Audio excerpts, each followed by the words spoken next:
lot of times I'm driving, there's nothing to do, and I shuffle through the radio before I unglue. There's a lot of red on ways, it's traffic, I'm screwed, and I'm wired a bit different than a regular dude.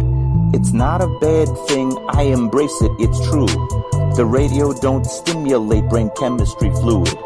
The Buddha found nirvana and the Four Noble Truths. Through a meditative process, right action he proved. For me, I require the use of a tool, a detector, pin, pointer, shovel, and beach scoop. I'm meant to work the dirt with my history crew, but everywhere I look, my interest taboo. Most people choose Bieber over Tippecanoe. What does a detectorist listen to when the radio is full of bad music and news? I need an alternative for me to peruse. Beyond Sight and Sound gets fantastic reviews. A metal detecting show where my thought bubble brews. Thank you, Josh Kimmel, for inviting me to a detecting dork out with guests like yours truly.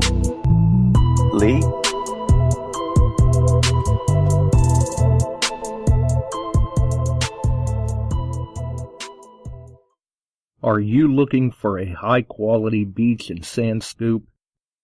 Are you trying to take your hunting to the extreme? How about an American-based company that stands behind their product and everything they sell? Then check out our friends over at Extreme Scoops. John has been making scoops for some time now and makes a quality beach and sand scoop to take your hunting to the next level. Extreme Scoops recently released their new sand shredder that works great in the water and on the beach. And if you're a new Equinox user, you may want to check out his Surfmaster X3 that can trap those small targets you new Equinox users are finding out there. Extreme Scoop's company approach is let's do it right. So do it right, buy it once, and go to the extreme. Extremescoops.com. That's XTREME scoops.com. Caution. Please do not operate motor vehicles or power equipment while under the influence of this show. Listening to this show could cause side effects such as bouts of laughter, violent binges of cabin fever, and even dreams of silver and gold. Please be advised. Now that the fine print is out of the way, on with the show. All right, we're back and we're live once again. You are listening to Beyond Sight and Sound, metal detecting and treasure hunting radio for all the really cool digging people out there. And some of us are about to get a whole lot cooler looking at the forecast. Oh, looking into the chat though, I see that Barb's in, Grant, Paul, Jesse, man, there's quite a few of them jumping in there. I seen Doug in there. I thought, yeah, there's Doug. Can't miss that. I think when Doug saw the link drop tonight that Lou was going to be back on, he had to drop everything and get in here. And we see the bills are in, so links in the description. Shooters and prospectors first and foremost. Chuck Smalley, the man with the plan, the dealer of choice, the dealer we promote here, the multi-line dealer. Garrett, XP, Note to Macro, MindLab, DetectEd, Detector Pro, and more. Our friends at DETECTEES.com, Ken, Mark, Darth, Buddy, and the gang doing a great job with that. Our friends at Extreme Scoops, TheRingFinders.com, All Metal Militia Facebook page, DetectEd Outdoors on YouTube, Metal Detecting NYC Facebook and YouTube, Ohio Metal Detecting on YouTube, and XP Team USA Facebook group, website, podcast every other Friday, known as the Metal Detecting Podcast now, no longer known as the XP Team USA Podcast. And there's Chuck in the house himself, I see. Also, the last link in there, or somewhere around there at the bottom, we are still carrying the link for the Simplex raffle. Great way to get your hands on a Simplex. $5 a ticket, online sales. It's available to anyone and everyone. Link in the description will lead you down the yellow brick road to the path of truth, where you can find all the information to purchase your tickets as well. I see that Barb apparently made it first into the chat tonight. She had actually sent me a private message before we went live saying, hurry up and go live so I can beat Bill. I think we were a little late possibly, but, well, you know, what can you do? We were talking about Baby Yoda. I mean, gotta work in some Baby Yoda conversation. He does seem to be the very popular Star Wars character right now. I know I'm getting comments on the Baby Yodas that I'm posting up, so very, very cool. Definitely. So, obviously, tonight, we've got Lou back. Lucky Lou, the coin licker. What's a day without digging something? A sad day. Yes, it's a very sad day. It's been a sad day for me for some time now. I should have tried to get out and enjoy the nice weather that we had while we had it. And then it moved on your direction, and you just tore it up. But now with the drop in temperature and everything, all the rain that we were getting, looks like it's going to turn into snow and land on you. Yep. 1 to 3 inches tonight and 4 to 6 Saturday night. Good times. Oh, well, there we go. I'm going to have to mark this episode explicit language. What? That's what? Just the way it goes. Yep. Man. Good times. Yeah, yeah. Apparently the weather wasn't too bad where Doug was, though. I seen he was out digging today. Oh, today was beautiful. It was 42 out and sunny. Well, this morning it was sunny, if anybody was able to get out today, they were lucky ducks. Yeah, sometimes work kind of gets in the way. Yeah, I was hoping maybe it'd squeak in an hour, but the sun went down. Although it was about 10 past 5 when the sun finally went down. So the days are getting longer. Yes, good. That means spring's just around the corner. Yep, that's all. I look at the sunset time every day. Right, I'm getting closer. We're almost there. Yeah, man, you gotta do something to look at the positive.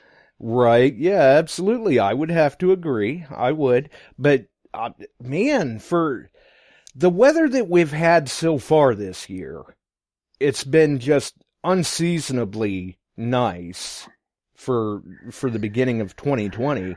And you started 2020 off with a bang, my friend. Thanks. Yeah, it was pretty ripping. You know, I can't complain. That's for sure.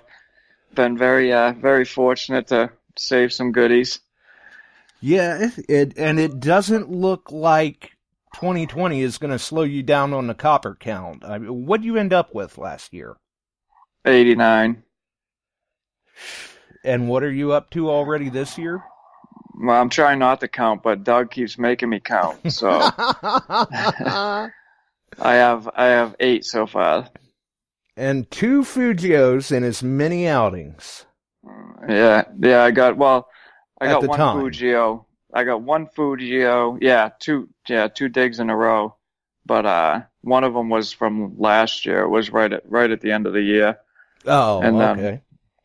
Yeah, they were 2 weeks apart. So, am I correct then? Your first copper of the year. So you ended 2019 with a Fujio and started 2020 with a Fujio. Yeah, I think that's how it was. I might have found one more after in 19. I'm not sure. I think I found one other copper after the Fujio in 2019, but I might not have. I can't remember. That's a heck of a problem to have. But yeah, my first copper this year was the Fujio, and that was awesome because I was at an 1840 brand new permission that I can go back to anytime I want and stuff. And it was a lot of it was like a 2 to 3 inch snow crust laid over grass and the backfield of the house. And so I couldn't even, I couldn't get the depth that I really wanted to. And Right. then around the house was frozen. So I can't wait to go back. And, the Fugio was up in a spot where the sun actually hit. So it wasn't frozen yet there, and there was no snow on the ground. And so, but that was about 8 inches deep. So the property's just kind of teasing you. That one spot you get that Fugio, but you can't hit much of the rest of it because it's froze up. Yeah.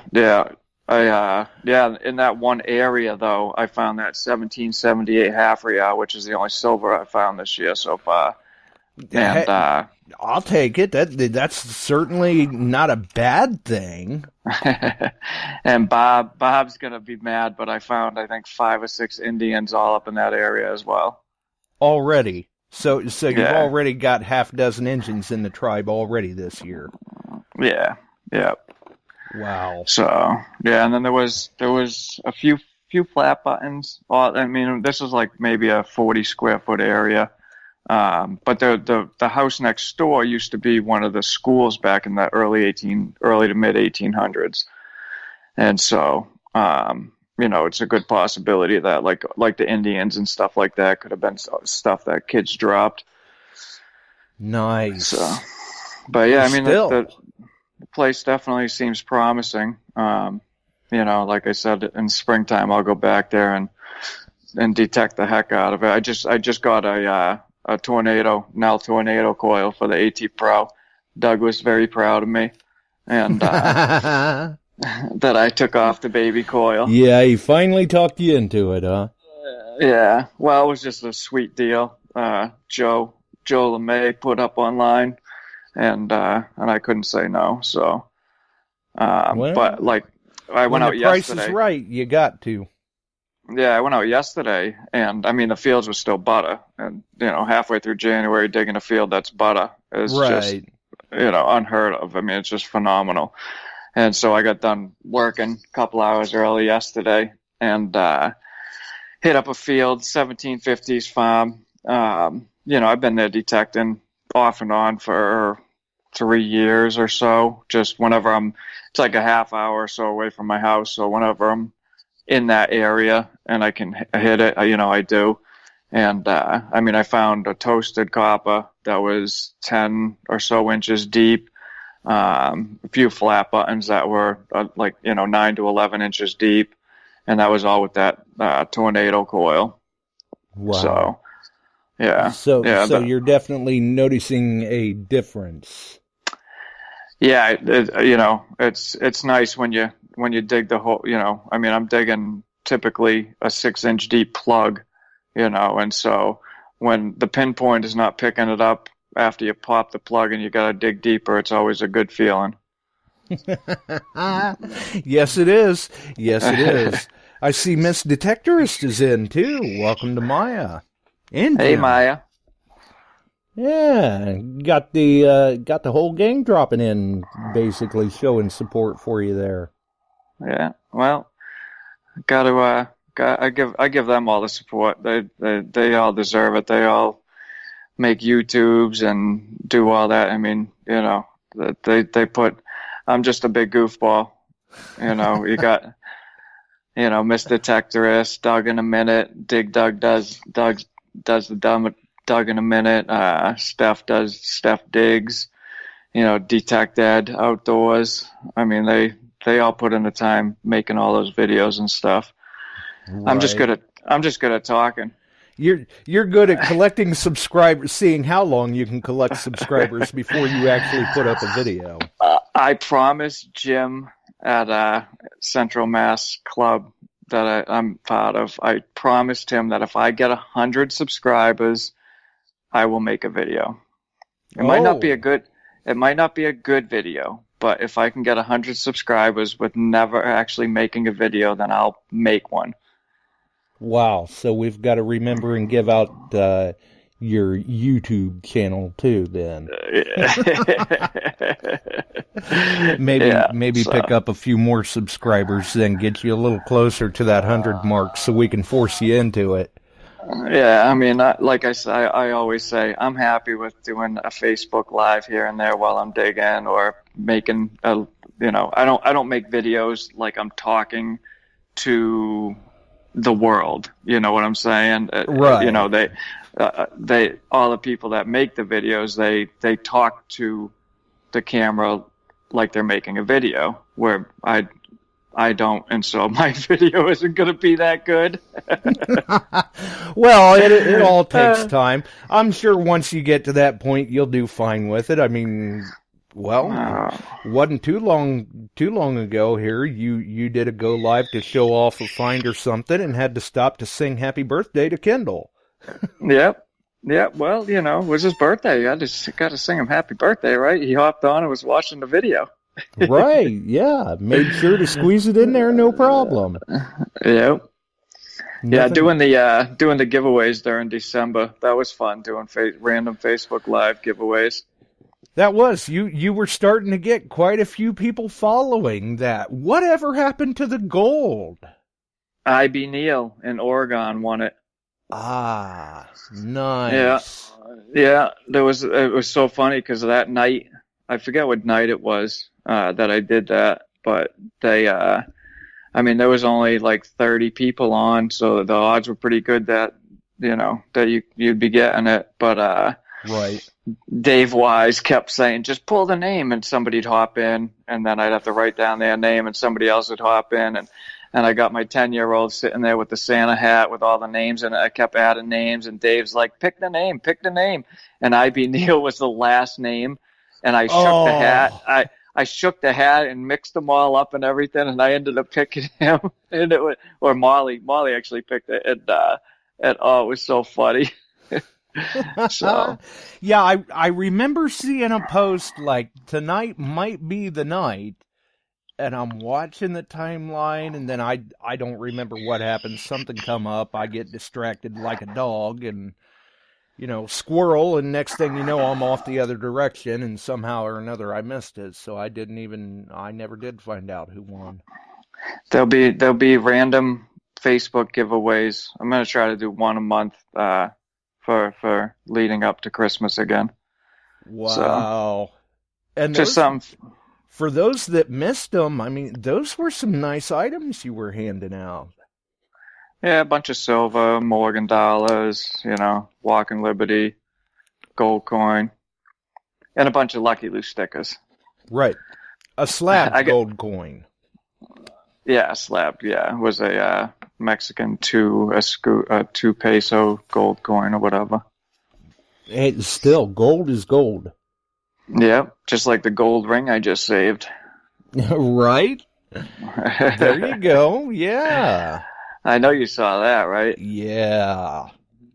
Yeah, that's a treasure. Just have all the luck. Well, Doug's my gold magnet. When I'm digging with him, I find gold. So, but I feel bad because he's never found gold. So I actually want him to find, some gold. So I don't mind not finding it. Yeah. It would be nice, yeah. That's the thing. I mean, no further into the year than we are, and I've seen some very nice finds posted by a number of people, and I've already seen a number of gold rings show up this year. Yep. Yeah, it was crazy. The first week of the year, I think there was 3 Fugios dug, and like a period of like 3 days or 4 days. It was like, what the heck? And then what's already been 3 GW buttons dug. Yeah, I know. Well, I don't know that was dug this year or not, but I know Ed had recently put out a video where he dug one. Yeah, that was last year. That was. Yeah, I was going to say, I'm under the impression that was towards the end of the year. Yep. Yeah, but yeah, I mean, there's been some insane, awesome stuff. I mean, just this past week in the Awesome Relics New England Facebook page, the Find of the Week contest, there was, I mean, some insane, cool stuff being posted. Wow. Now, out of the 3 GWs that you've seen dug, none of them were dug by Dave Wise, were they? That's a negative Ghost Rider. I bet that's killing him. No, I call him Phenomenal Phil. Phil is up there, like 9 of them now. Oh, giving Dave a run for his money. Yep. This Christmas, they'll both be putting up Christmas trees with them. Yeah, records are made to be broken, right? Well, yeah, I guess that's why I try not to set too many goals or resolutions or anything like that. I just keep going and try to do what I can. Yeah, I don't care what's in the hole. It's just a matter of going out and digging. That's all. I don't have a bucket list. I don't really care about a bucket list. I just, whatever I find, and that's it. That's all that matters. Woo! It seems like you're still doing very well at it. Yep. Yeah, I mean, just after New Year's, I got 55-acre farm. Me and Dig Dug went to one time, and he had a ball there. It was freezing cold out, drizzling, rainy. It was a good time. But that's where I found that small sword quillin with the little Indian dude on it. I remember that. That was very interesting. But that was one of the original grape farms of New England, and so who knows? There's a root cellar there. There's all. I mean, I haven't even been back there since he and I went last. So I know there's tons and tons of stuff that's there to be saved. And then I just got that other 1840 permission, and so always working on more and more permissions. And I'll even ask people over the wintertime, in the spring, hey, spring, summer, you mind if I come dig some holes, And right. Then if you line yourself up for, you get 9 or 10 permissions before you can dig again, you're all set. You're good to go. Yeah, definitely. So, and welcome to Jeffrey. Apparently he listens to the replays, but this is the first time he's had an opportunity to catch a live run of the show, and he just so happens to get to hear you. Sweet. You're a lucky guy, Jeff. You're a lucky guy. Nice. So the permission that you hit the first Fugio, right off the bat this year, how big is that permission? It's only I think 4 acres. Oh, that's a small one for you. Yeah, it's only 4 or 5 acres. I don't know how much. They got a ton of woods behind them. I don't know how much of that they own, but the field isn't huge, so it's not a massive 50 plus acre place or anything like that. So everything should be more consolidated as far as around the house, in the backyard, and then in the backfield. So I look forward to going back to that in the spring for sure. Nice. And they were telling me that there actually used to be a huge 30-foot long barn that was torn down. And then this other little mudroom dilapidated thing that was on the other side of the house, on the frozen land side of the house, that used to be the main entry out to the backyard. So it should be interesting. Hopefully score some more goodies out of there. Nice, definitely. And it looks like you've been kind of, rubbing off on Doug, so to speak. He seems to be getting a little more into door knocking. Yeah, he went out today with Brian, and they got a couple no's, I guess, and 1 or 2 not homes, 1 no, and then one lady said yes, and they were happy as pig and poo. Yeah. So it looked like they made some pretty decent finds while they were there, so it was worth their time. Yeah, it was a lot of holes dug. Well, yeah, that sounds about par for the course for him, though. He certainly does plenty of digging himself, just like you do. Yep. Yeah, the craziest thing was, I was talking to him earlier, and they didn't find 1 coin. That's just not even a stinking Lincoln. What? How is there not 1 coin in all of that land? That's mind blowing. Well, So, you know how it goes, though. Some days you just can't get your coil over it. It may not be that they're not there. You're just not hitting them. yeah, I'd be going back for sure, without a doubt. That Right. maybe all the coins had little force fields around them that repelled signals, huh? Right. It's iron halos for Doug today. Yeah, something. I don't know, but I mean, that much land and that much stuff being dug up, you would think, you'd find a nickel or just any type of clad, really. Well, So, especially for the variety of things that they were digging up. yeah, oh yeah, but I love digging with Doug and Steph. They're both tons of fun to dig with, and so Right. never Yeah. a dull moment.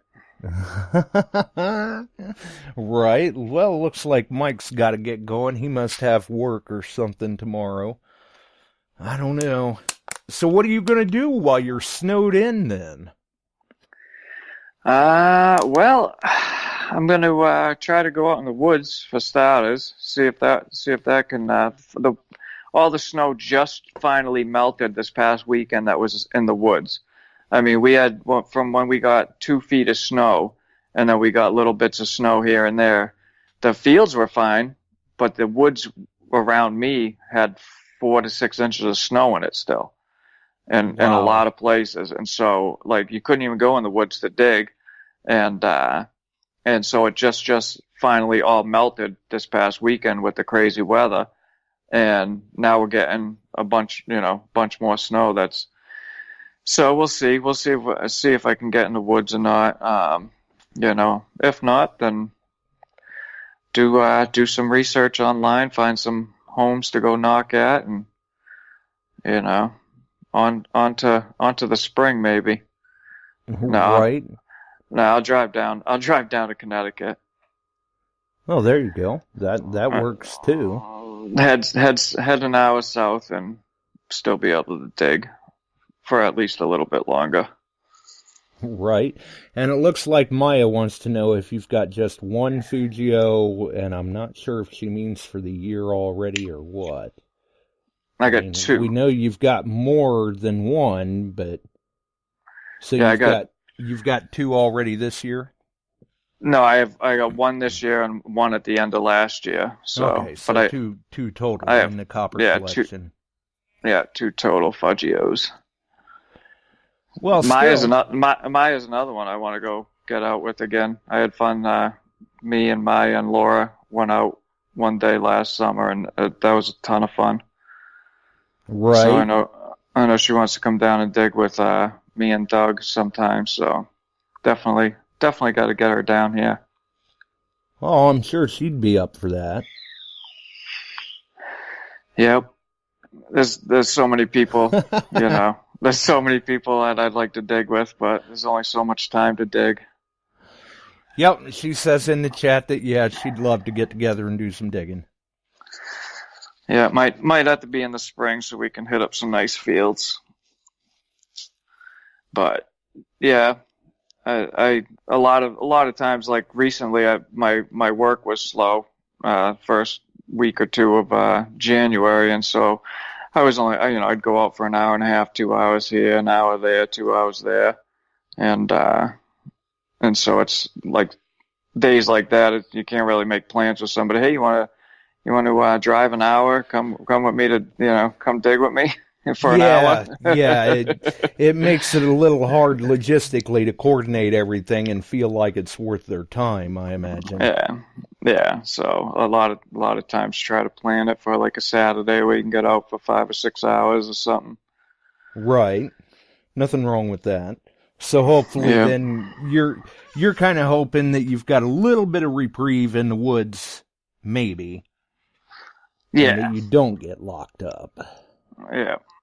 Yep. So yeah, I mean, there's all different places around me that I can go into the woods and stuff, and even on a bunch of permissions that I have, there's tons of acres of woods around them, not necessarily cellar holes, but just woods around the houses, and so we can just go wander aimlessly hoping to pick up something. I did that last winter. That was the first time I went in the woods, and I think I found a couple coppers, few Indians, some others, a couple bells, I believe. You know, not it's not like digging a yard or a field. You know, the finds are fewer and further between, minus the shotgun shells, because them damn things are everywhere. Yeah, pull tabs of the woods, but you still got some Indians out of there. I'm sure that'll get Barb riled up. Yeah. Yep. So, but that's the plan, at least. You know, last year I sat on my phone in the evenings and looked up tons and tons of properties, and even like the one that Doug, Steph, and I have gone to like 6 times, that we just went to last Saturday. You know, we knew it was going to be insane, crazy, nice out, so we were like, let's go. You know, might as well go. And then I said, we all suck because we've all detected there a bunch of times, and we pulled 10 coppers out of the ground, that gold ring, and you know, I mean, tons of other stuff. I just said we're horrible detectorists. You know, look at all the stuff we missed. How did we miss it all? First 5 times we were here, you know. And then Dave came up, but he was only swinging for a few hours because he was busy in the morning. So he missed out. He missed out on all the goodies. Right, you guys already got them all out of the ground before he got to them. Yeah. But I mean, still, you know, for a place that we've hit pretty good for, you know, 4 or 5 times or whatever, to pull that many more coppers and stuff like that out of the ground. I mean, that's just crazy. Well, yeah, I mean, it is surprising sometimes you go back to them spots like that, and I don't know, there's more moisture in the ground, or maybe it's just that digging all the other stuff out, it's kind of cleaned up the environment, so to speak, and you're able to get in there to some of those other goodies. Or I guess there's even some areas out there, maybe you've even noticed it yourself. You ever been to some of these spots where it seems like certain times of the day you're hitting targets, but then all of a sudden, come a certain point in the day, it just dries up. It's like you couldn't find anything if it was laying on the ground. Well, I have my own theory as far as when the ground freezes, the signals, like if you get a crust on the top, I swear the signal bounces better through the ground. But it's almost like a hollow, you know, like right. Like knocking on a door or something where it's hollow on the backside, and so the signal's clearer. I don't know how to explain it, but it's just my own fantasy theory. Well, hey, if it's working for you though, and if you noticed switching over to the Nell coil, has that changed your VDI or your tones any for your targets? No, it hasn't changed any of the tones or anything. I mean, it was crazy because I borrowed Doug's the Thunder or the Storm, the Nell Storm or the Nell Thunder, whatever it's called. Yeah, I think I think they've got both of them, but I think it was the Storm. Yeah, it's a big one, and it was all haywire. Like I couldn't pick up. All the signals were like crazy. Everything was connected properly and all that jazz, but it was just weird. And when I put the Tornado on and I started getting targets and everything, and it sounds exactly like the stock coil would, and it picks up the same. It's all the same VDIs and everything, and it just more coverage, you know, better depth, and so you know it's just. It was just natural. It's not that heavy or anything either, so, you know, I can swing it for hours on end. Nice.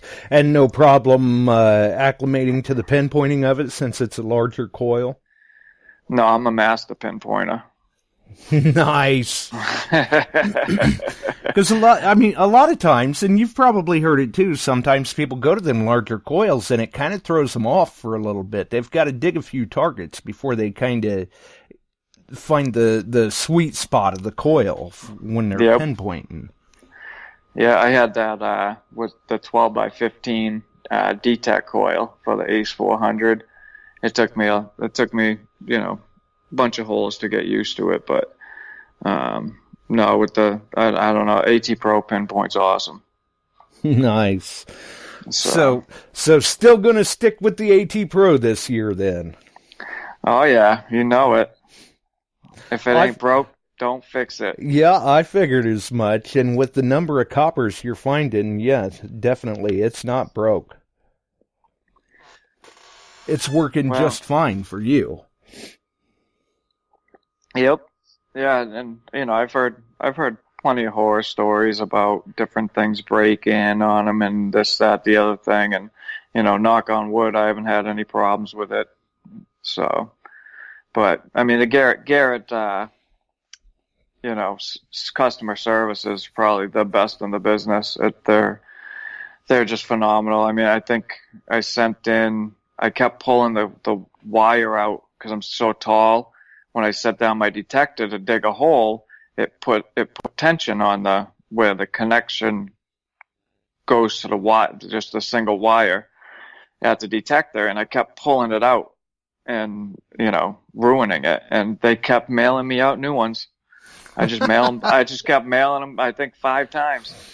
And so, wow. I bought a second set so I could just, I kept alternating and, again, knock on wood, but the ones that I have right now, I don't know, been like 3-4 months now, and I haven't had any problems with them. So, how often do you seem to go through these? Well, it was just weird. It was like, it's funny because once the weather cooled down, it hasn't done it, but it was the end of June into July and the beginning into August.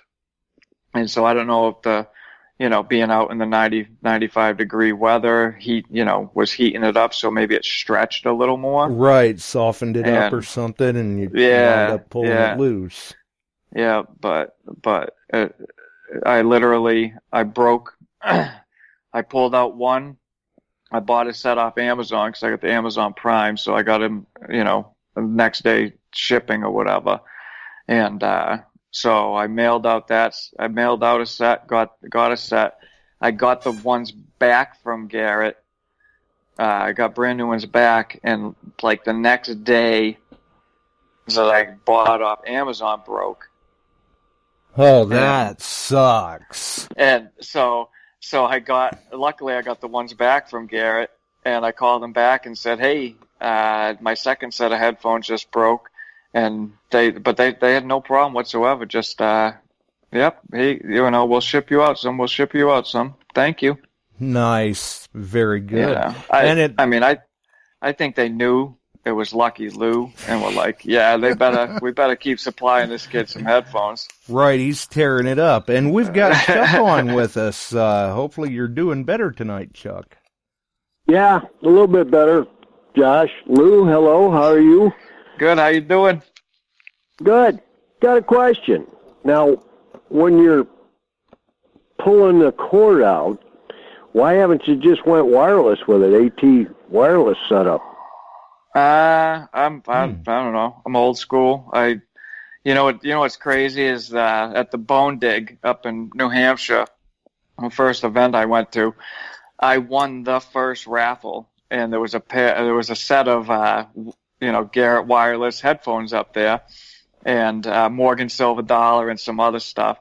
And instead of taking the headphones, I took the Morgan Silver Dollar. And I might have done the same thing. And right, that's a big piece of silver to pass up.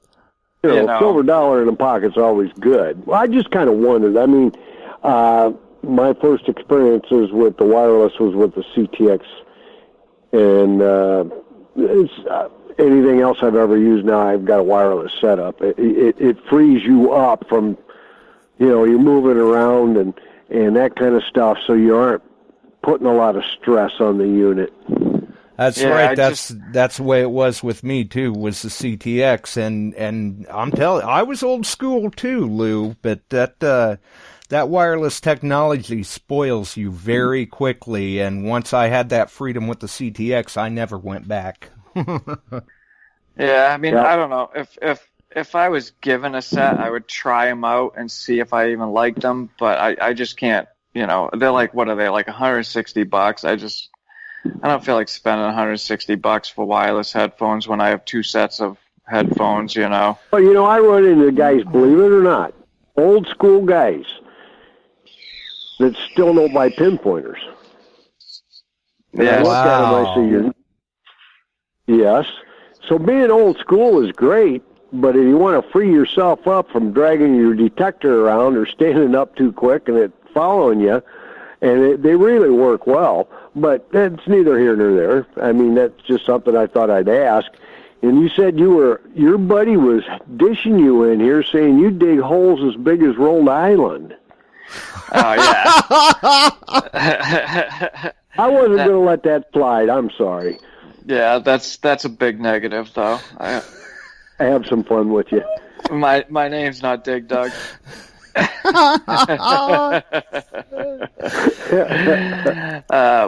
how long have you been detecting? A little over 8 years. There you go. Yeah, really. You're just getting past the beginner stage. I always say that I've actually only been detecting since September of 2017 because that's when I really actually started hitting it hard. Yeah, hardcore detecting. And started racking up that copper count. One thing that I've been finding, I was out east this summer and I found some coppers and that, and unfortunately, the ones I found, except for one of them, they were trashed. Yeah, a lot of them are. Yeah, just terribly trashed. So are you getting like your Fujio scents? Were they in decent shape? Yeah, one of them was nicer. The one that I found this year, I mean, you can make out the rings and everything, but you can't. Nice. You can't see like the We Are One, or the front of it is pretty toasty. But now my dad had one that was really nice, but his was stamped in pewter. Was that counterfeit? Yep. Yeah. Interesting. I mean, it's crazy because I found, in the front yard of someone's house where it was an embankment, every single copper, I found like 7, I think, at that house. And like the 4 or 5 I found right up like on that embankment where the drainage was really good, all of them were pristine. I mean, they all came out awesome. And then, but then the ones that I found on the lower lying land were toasted. And so it is so strange and crazy as far as the drainage of land, and then all the farm fields, that use fertilizer and stuff like that, they just destroy coppers. Oh yeah, they're gonna come out toasted there. Yeah, so a lot of slick ricks, and like those ones, it's like, can I see a speck of something just so I can ID it? That's the hopes on a lot of them. But again, I just found, so 10 inches deep, I just found a toasted British copper, or it's some type of pre-US copper, and that was 10 inches down. But then at the opposite end of the field, right where a hill starts, I found 1800 drape bust that was thick, juicy, and not mutilated, and that was like 2 inches down, 2 or 3 inches down. Well, and so that's the thing that we see a lot in farm fields. I mean, that stuff gets drug all around, and depth changes. One year it could be 2 inches deep. The next year, if they're still plowing, maybe it's 6 or 8 inches deep. Maybe it drags something up or kicks it down. Yep. Yeah, but just the condition of it, though, was the where the location of each one was. The drape bust was right at the beginning of a hill, so that the water would have drained and everything better out of that soil. That makes sense. But yeah, and then, I mean, cleaning them, like Doug and Steph both found, what looked like they were going to be absolutely awesome drape busts in a KG2 last Saturday, and both of them went to clean it. And I even said it when they dug them. I'm like, yeah, you never know until you clean it. But both of them turned out not as good as we all hoped they would. No, sometimes the pitting picks up the patina, and then you clean it, and that stuff comes off, and now it's all pitted. Yeah, and it's a kind of a case-by-case basis, but like you said, a lot of times you don't know until you're already into it, and by then it's too late. Yeah. So I mean, there was a point last year where I just stopped. I just thumb rubbed it, and that was it. I didn't even do.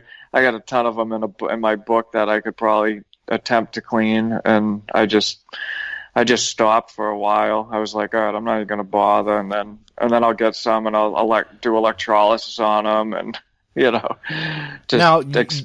you weren't bothering with these, were you? Because you were too busy digging other coppers. Yeah. Well, no. I just, I destroyed a few and was like, all right, I'm not gonna do anything to, the next bunch I dig just for the heck of it. And right. Lesson learned, kind of, when you cook the plating off of an item and go, yeah, probably shouldn't have done that. Yeah. So, listen, I don't know if I told you before, but the first electrolysis thing that I made, I didn't use a DC supply, and so I put in one of the AOUW metals, and I literally, within like a minute, the water was bubbling and boiling, and I mean, I mutilated one of these AOUW metals. It was just like, what the heck? So, it's a good thing you had plenty of them to work with. Yeah. I took all the copper plating right off, and it was all brass after. Oh. But yeah, I mean, I don't do a lot of electrolysis. I've got one of the little ugly box units, and I've done electrolysis on iron to stabilize it. Quite a bit of that, but not much on coins, because if you don't pay attention to them, you can fry them, and even with the small unit, that ugly box, you have to pay attention and keep an eye on it and that kind of stuff. And so you can fry them. I fried one. Yeah, I got a 9-volt DC supply now that it works pretty awesome. I think it was recommended that you use a 6 or a 9. 3 is way too. That's what that ugly box uses, a 6. Yeah, the 3 is too not powerful enough, and if you go up to like a 12, it's too much.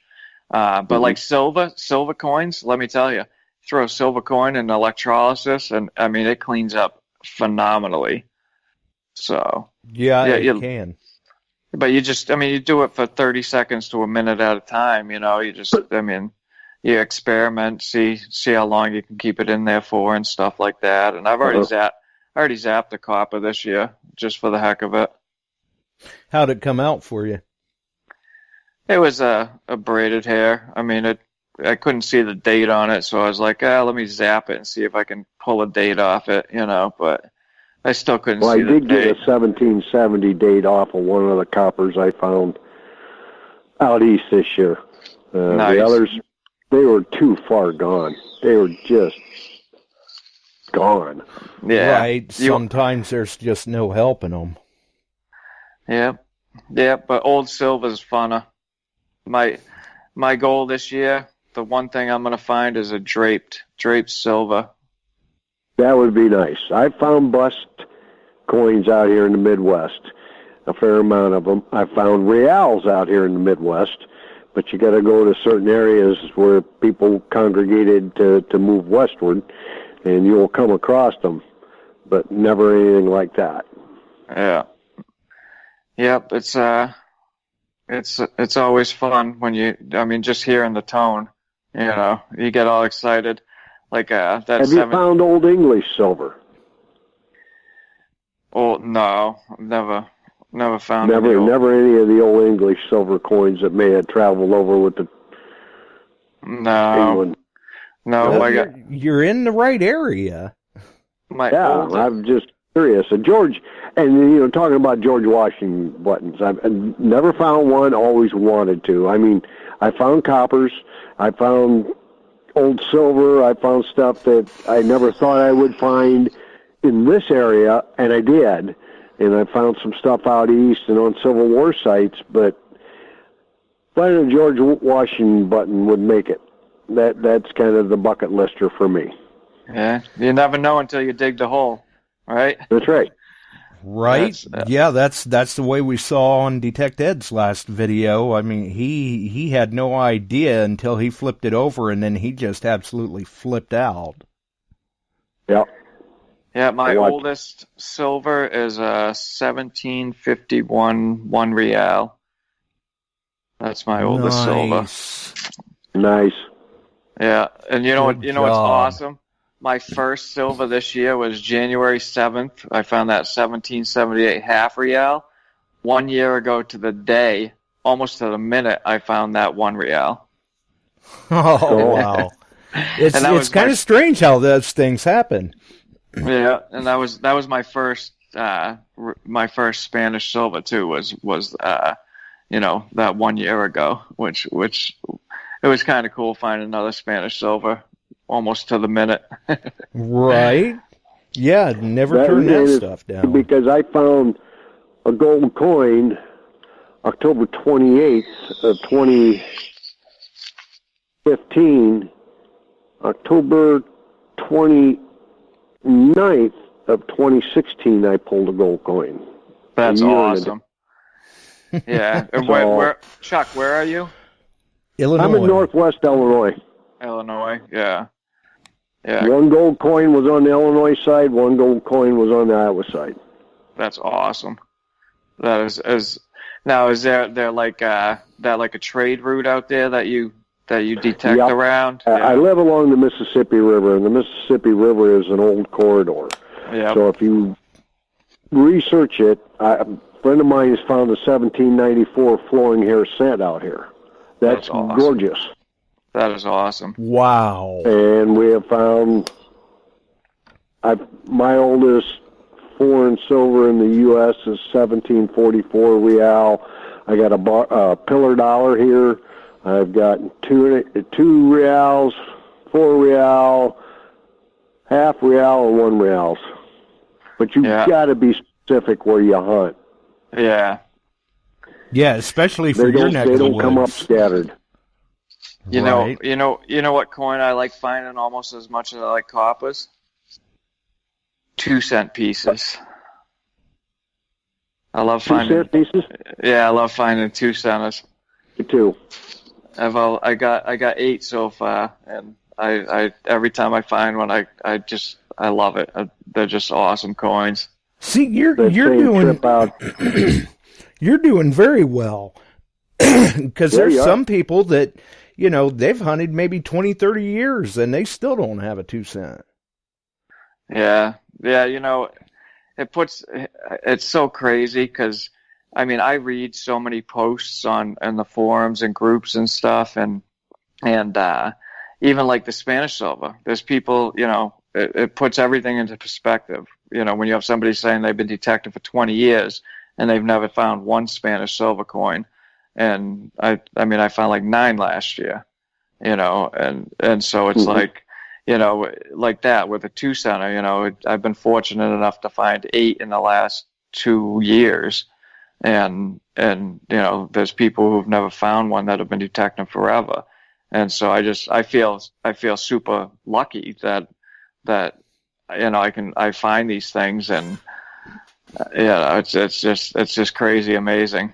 It's them Oak Island plugs. There you go. Listen, there you go. The stuff I'm reading some comments coming through. Jesse says that he is surprised with my area. I haven't found a French coin over here, and I have not gotten many French coins. And That is a we good had the point. French fur trade traffic going through here in the 1600s.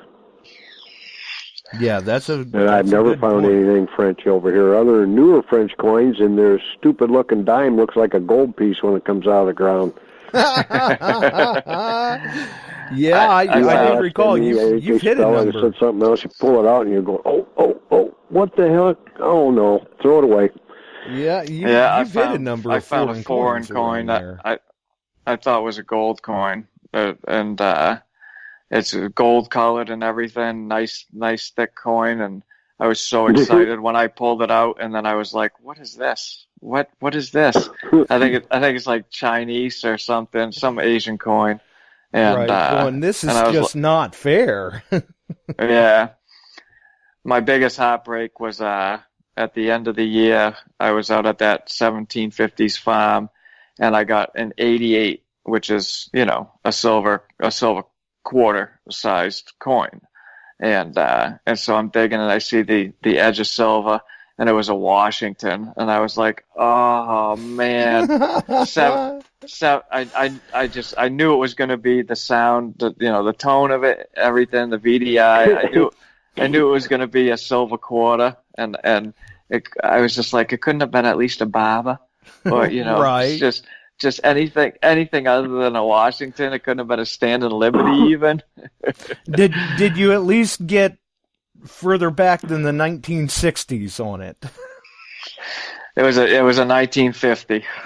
So. Because that's just insult to injury, being on a spot that old and you hit like a 1964 quarter. Yeah, well, nothing worse than going out in the middle of a field, hit an Indian head penny, go 50 more feet, thinking, "Oh boy, that sounds good. That's another Indian. It's a dang zinc." Yep. Yeah, they ring up so similar that you just about gotta dig them. Your only hope is that the zincs don't last near as long in the ground. No, but boy, they sound just like a good Indian head penny. Yes, they do. I've been fooled many a time with them. Yeah, what was awesome was when I found my first Fugio, like 5 feet in the hole before I dug my first ever Stand of Liberty quarter finally.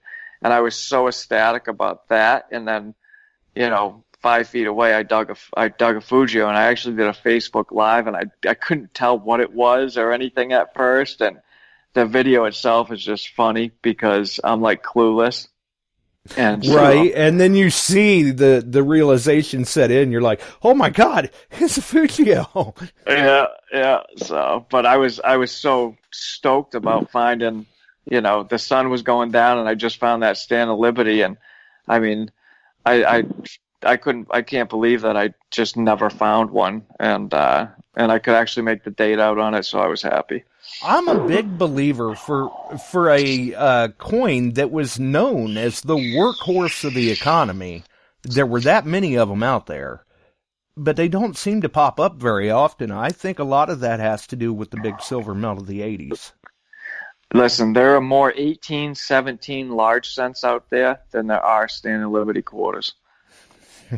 Right? I mean, and that really puts it into perspective. They don't, for some people, they just don't turn up very often. But for as many as was minted, you would think that we would find more of them. Yeah. I mean, I found a barber quarter, a seated quarter before I found a Stand of Liberty, Right. It's just... Well, see, I kind of skipped right through that. I had the Standing Liberty and everything, and I kept looking for that barber and just skipped right past it and hit seated. So yeah, I'm still looking for that barber quarter, but I've got the seated. Yeah. Nothing. It's funny. We get a lot of SLQs out here, but 90% of them, what you find, have no dates. Yeah. Oh, so they're early not dated. ones. And you see a lot of that. Then you find a lot of 1927s and that kind of stuff. I found a nice 1917S, and I never found it with a detector. I found it sitting on a rafter in a barn.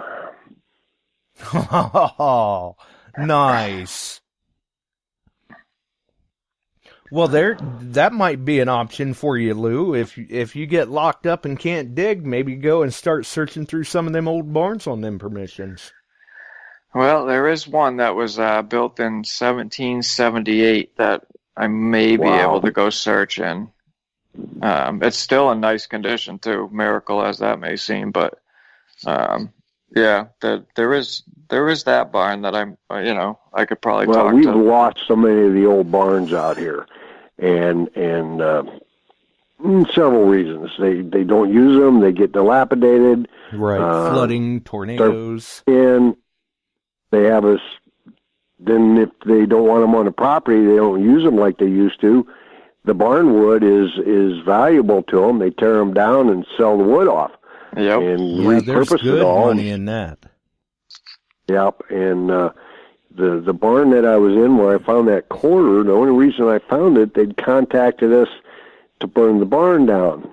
And they took a lot of the wood off. And so I'm going through the old ladderways and stuff. And these things were hand-pegged, and I found in 1856 scrawled into one of the timbers. And the timbers were huge, so I quizzed the owner, why don't you let us take the timbers down and then just put it in a pile? We'll burn it. Nope, let's get rid of it. I want it gone. Okay, so I'm walking along and I'm looking down, and in the dust it looked like there was something round laying there. So I just kind of reached down, brushed it off, figured it was an electrical box plug, and pulled up a beautiful quarter. Wow. Yep. Never know where you just got to keep your eyes open. Right. It's Good job. toned and red and blue and all this kind of stuff. It just sat there, and I took it down to a local dealer. This was quite a few years ago, and just showed it to him. He said, "Send that in to be graded." Yeah. I never definitely. have. But It's on the list of things to do, right? Right, there you go. A winter project for Chuck, as if he needs any other projects. So, well, I'm going to back out of here, gentlemen. Thanks for taking my questions, Lou. Sounds like you have a lot of fun out there digging that pre-U.S. history. Yep. Have you ever got one other question? I was going to ask you. Have you ever got into any Revolutionary War sites? Yeah, I went I got permission at a Revolutionary War prison. It was actually where they held General Burgoyne's army, or like 400 prisoners were held there. And there's actually, if you check out Steph Diggs' YouTube videos, I think she has like 3 different videos on just that site. That was a heck of a permission. We had like 4 or 5 people there, and there was just insane amounts of stuff. I found a 9th Regiment of the Foot pewter button. Dave found half of an artillery clip. Steph and Doug both found neck stock buckles. And then, there's all frog clips. All different stuff was found there. So I think we pulled out like 40 coppers out of the entire site.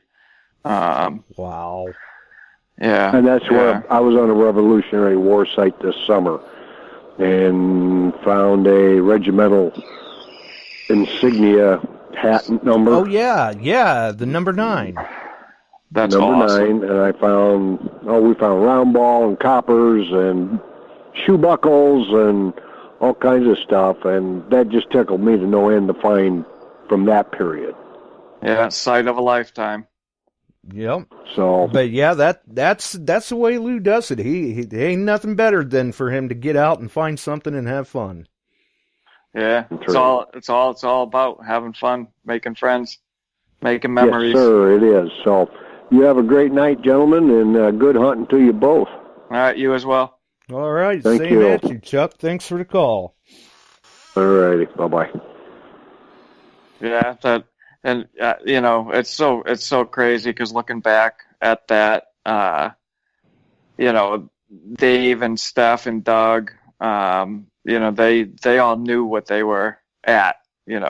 me, it was just another site to dig at. We were just pulling awesome relics and coins and stuff out of the ground and stuff. And it wasn't, a month later, it was like, wow, I can't believe we actually dug at that site, and yeah, I remember Steph or Doug, I think, was saying something about it. It was kind of one of those permission of a lifetime type deals.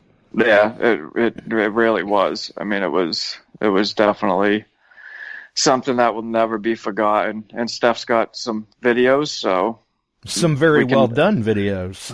Yeah, so we can never forget it.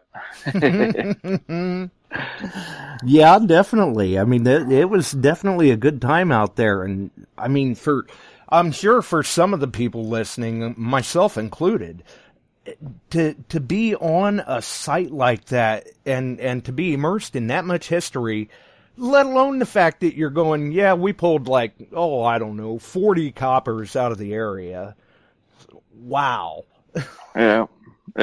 I mean, it's definitely crazy nonsense. Yeah, I mean, some of the places around here, we're doing good. It's a great day if we pull one copper off of the permission, let alone 40. We wouldn't know what to do if there were that many of them out there hiding. Well, and I can't wait to take the tornado coil over to Copper Hill. See if I can get a little bit more depth and maybe some see how many more you pull out. Well, I don't know if I'm going to pull any more, but just to see if I missed anything that's just an inch or two deeper that I couldn't pick up with either of the other coils. Well, it's still worth a shot. Yep, you never know unless you go swinging. Yeah, exactly. And you have certainly been doing very well with it. You've started the year off with a bang, and hopefully that streak continues for you once it warms back up. Yeah. Fingers crossed. Right. Just do that research, bide your time, you'll get there. Yeah, I'll just keep knocking on doors. If I go to a site and there just isn't anything there, I'll just leave and go knock on someone else's door. And I mean, you're bound to find good permissions and bad permissions and everything in between. And so it's a matter of the research part is trying to find historical type sites and right. And stuff like that.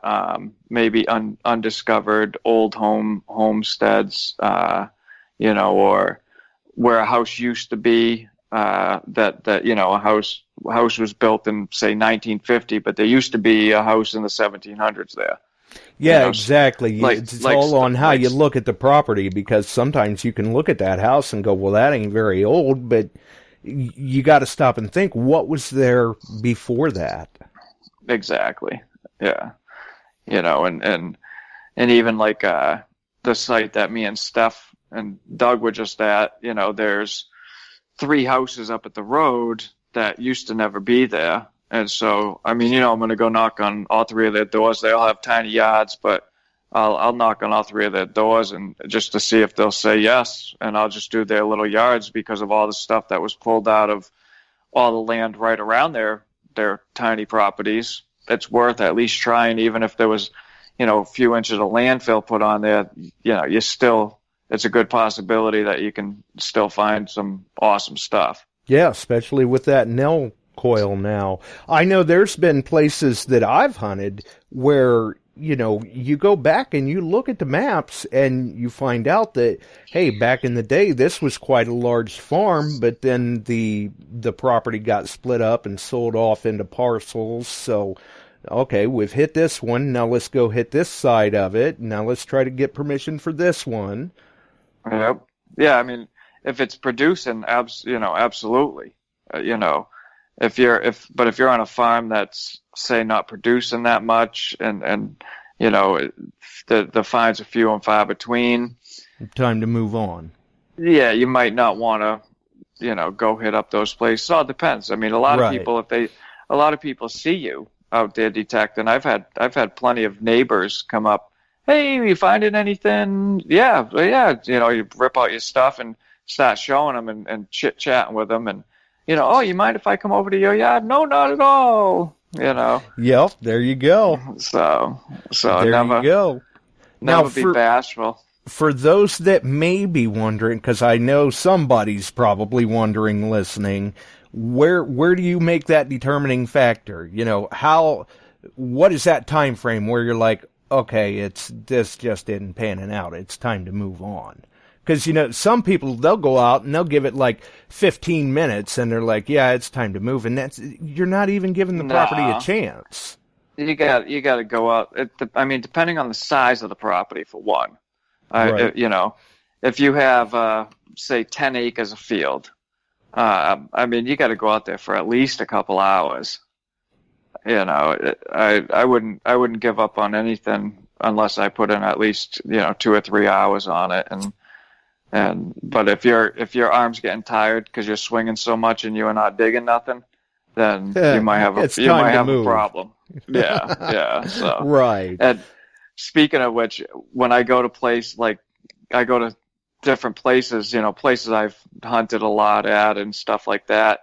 If my arm starts getting tired because I'm swinging too much, I'll start digging just iffy, crappy signals just to dig holes, and just Hey, you never know what you're going to find that way. I'm sure it's happened to you where you kick up something good that way.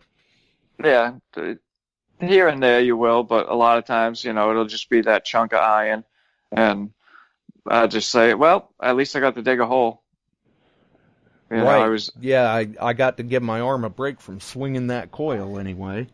Yeah, absolutely. Like I said, if you're swinging for a half hour and you haven't dug a hole, there's something not right. Right. Yeah, I can certainly understand that. Definitely. And so that's probably why I'm not so much a woods person, because that you do swing a lot more than you dig. It's hard, yeah. It's a different style of hunting. Yeah.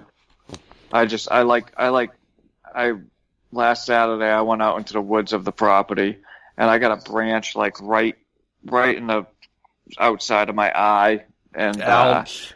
And I always have, I don't know, tall people problems, but I always have branches taking my headphones off, and yep. My coil gets stuck on stuff, and I'm just like, man, I'm out of here. I can't do it. And the best part about that is I walks out of the woods, my first hole, copper. I'm like, yeah, see, I'm not meant to be in the woods. That's why I can't do this. Yeah, I'm meant to be out in this, So yeah, I do try. I really do try, and it just never pans out. Well, but like you said, tall people problems, the struggle is real. Yeah. Oh, absolutely. So, breaking headphones, branches everywhere, But yeah, so. Nice. Well, hopefully you don't have to battle too much with the woods then while you're waiting for everything to thaw out. Yeah. Yeah, hopefully it's frozen tundra. We'll only maybe we'll have some random other 60-degree day. I'm hoping. I truly am hoping, because this whole, nice one day, cold the next, rain one day, snow the next, then dense fog, it's playing games with my back that I don't like. Yeah. Oh, speaking of fog, you'll get that when you get a little older. 2 Saturdays ago, Doug came up, and we were waiting for the time to get a little later in the morning, so we just went to some public field, and the fog was so crazy. I was a good distance away from Doug, and I couldn't even see him. And I was like, where'd he go? Yep. It's just like fog mania. It was cool, though. It was just wicked bad around here a couple of weeks back. It was so thick. I mean, you could literally go out and cut it with a knife. It was just something else, and it hung in there. Wasn't nothing taking that fog away. It was a very dreary time. Yep. Yeah, well, the only good thing that might be about the snow that's coming like tonight for me is it might insulate the ground. There you go. Because after today, so today was 42 out, and then we're getting 1 to 3 inches of snow. That'll be on the ground, and then the temperature's going to plummet tomorrow and then over like the next week. But then we're getting more snow on top of that on Saturday. So the ground might actually stay thawed underneath it all. Right, you just gotta figure out a way to get rid of the snow. Yeah, if a couple warm days come or something like that and the snow melts fast, it'll allow for probably a day or two of digging before the ground freezes. So right, get Dig Dug out there with a snowblower and clear off the spot for you guys to hunt. All right, listen, he's gonna carry a torch around. I'll swing. He can carry a torch around and heat up the circle. Oh, there you go. I thought about doing that last year in the fields. I was gonna carry around a little portable torch. Just so I could keep digging. Now I'm gonna have to keep an eye on your timeline because I can see a go live coming up where you're doing that. But if you get a bang in 82 or right, 88 you gotta or dig something, it. I mean, I broke 2 diggers last year in a period of 3 days, and it was just I wanted to get that out of the ground. I needed to. I remember that. Yeah. Yeah, I mean, when you get that signal, you can't pass up. You got to get it somehow. Yeah, I mean, when I went over towards the edge of the woods last Saturday, and the ground was still frozen because there's no sun on it, and but it was an 82, 83, and I was like, I gotta dig this. I chipped through 2.5, 3 inches of ice to get down to thawed ground, and it was a big old tack buckle about 7 inches deep. But wow. I was like, but I had to dig it. But you got it. Yeah. Well, no, I got it. I was hot and sweaty afterwards. Right. It was a lot of work to dig that hole. Yeah, I remember those days where it seems like, man, I'm really beating myself up out here to get to these targets, but I just can't pass them up. Nope. And I do it all the time with mid-tones. I'll dig foil after foil, or what have you, and I'll be like, all right, I'm not digging that signal ever again. I'm not digging it for the rest of today. And then the next damn one I go over, it's a solid, 50 or 48 or whatever, and I'll just dig it. I got to dig it. It could be gold. A glutton for punishment. That's what I call it. Right. Well, but usually all that effort, you get rewarded for it somewhere along the way. Yeah, I mean, when you're on an old site, you don't know if you're going to find a pewter item, Good point. And and I mean, all those are going to ring up 45, 46, and so yeah, I dig a lot of foil because I won't pass up that opportunity for that one thing to be like a cool pewter button or something like that. I don't like digging pull tabs. Right. No second guessing. What if I missed it? No, can't have that. Yeah. Saturday when I dug that gold ring, I mean, it's a 1700s, gold ring, and the hole before I dug that was a 58, and it was a pull tab. A gold pull tab too. Yeah. Well, and so I walk 5 feet over, and it's a 56, 57, and I'm like, oh man, it's going to be another pull tab. And at least this time I wasn't busting stuff. Hey, look I got a gold ring and all that jazz. But and I mean, it was a solid 56, 57, and it was a gold ring instead of a pull tab, and so it's just a matter of never passing up a solid tone. Absolutely. As long as it's consistent, go get it. Yeah, if it's there every time you're swinging over it, dig it up. There you go. It has been a blast. We'll have to do this again sometime soon.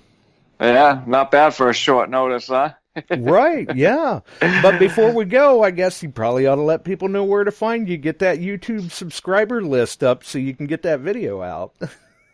Yep. Follow me on YouTube at Lucky Lou Detecting. I have 0 videos, but when I get 100 subscribers, I will make a video. I promise. And I also have Lucky Lou Detecting on Instagram. Oh yeah, So, I keep forgetting about the Instagram one. and join Awesome Relics New England Facebook page because it's the best Facebook page out there, and I'm always on there, so you can see everything that I dig up. That's the first page I'll post to every time, and so. Yep. Yeah. And you usually are when the weather's cold. You're out there teasing everybody with what you dug up, posting it up over there. Definitely. So. All right. Well, I have 2% life on my battery. Oh, well, I guess then thanks for taking the time to sit down with us tonight. We should probably roll the music and get on out of here. What do you say? Sounds good, man. Thanks for having me on. All right, for everyone else, if you enjoyed the show, make sure and throw us a like. You can follow us here on Spreaker, Facebook, YouTube, and other different places. We pop up everywhere. And for those ugly box users, like Chuck was talking about earlier, the Copperhead is coming soon. Stay tuned to Detect America. Until the next one, we're out of here, folks. Have a wonderful evening.